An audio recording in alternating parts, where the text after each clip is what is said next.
L'espérance, je dirais que c'est un sentiment surhumain dans notre âme.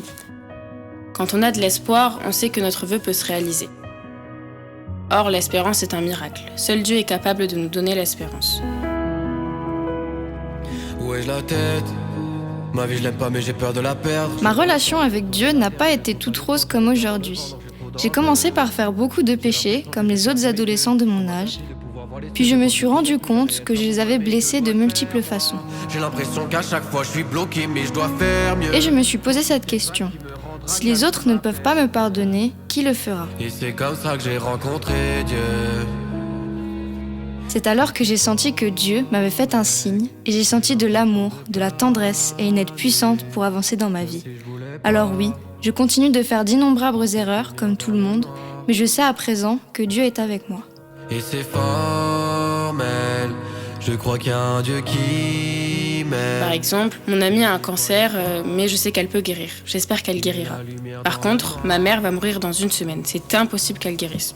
Je demande donc l'espérance à Dieu pour que tout se passe bien. Il y a de la couleur dans le noir, je vois plus de choses qu'au début. Moi, en vie de chrétien, au début, dès ma naissance, je me suis fait baptiser. Mon père était athée, donc j'ai été chrétien non pratiquant.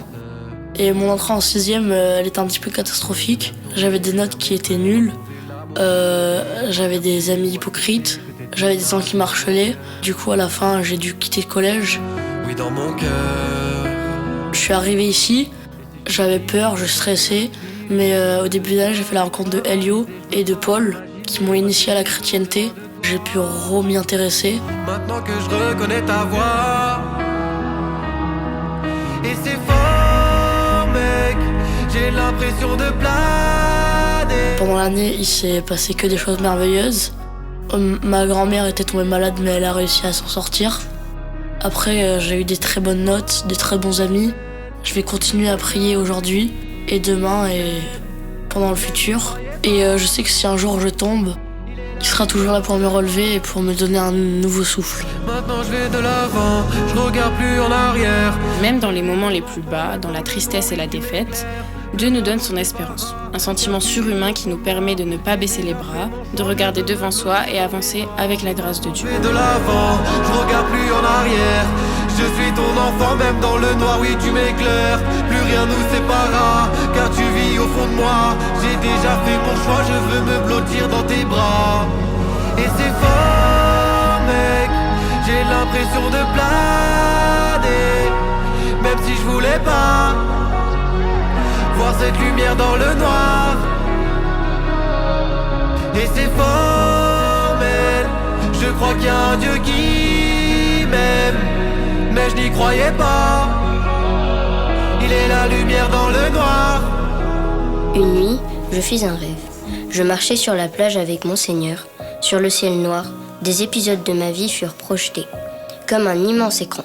Et sur le sable, je voyais à chaque fois 2 traces de pas. Les miens et ceux de mon Seigneur. Après la dernière scène de ma vie, je me retournai. Je fus surpris de voir par endroits des traces d'une seule personne. Je me rendis compte que je traversais alors les moments les plus difficiles de ma vie. Inquiet, je demande au Seigneur, le jour où j'ai décidé de te suivre, tu marchais toujours avec moi. Mais je découvre maintenant qu'au pire moment de ma vie, il n'y a que 2 empreintes sur le sable. Pourquoi m'as-tu abandonné ?